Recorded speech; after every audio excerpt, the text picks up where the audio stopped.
কিছু কথা বলার জন্য ভিডিওটা অন করেছি। তো কথাটা হচ্ছে আজকে সন্ধ্যাবেলার দিকে আমাদের একটু বেরোনোর কথা ছিল, একটু ঘুরতে যাওয়ার কথা ছিল। ওরও একটু কাজ ছিল আর আমারও মানে বাড়িতে কেউ নেই, একা একা থাকবো, সেই জন্য বলছেন তাহলে তোমাকে নিয়ে যাবো। কিন্তু কোনো কারণবশত ওরও লেট হয়ে যাচ্ছিলো কাজের জন্য আর আমারও বাড়িতে একটু কাজ ছিল, সেই জন্য আমি টাইম মতো রেডি হতে পারিনি, তো সেই মতো যেতে পারিনি।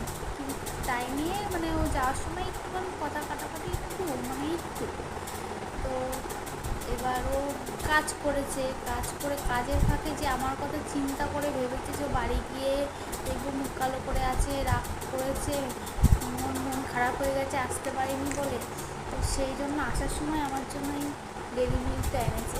এটা এইটুকু বলে আমার কাছে অনেক বড় ব্যাপার, মানে আমার কথা চিন্তা করে এনেছে, মানে কী বলবো, কিছু বলার নেই সত্যি।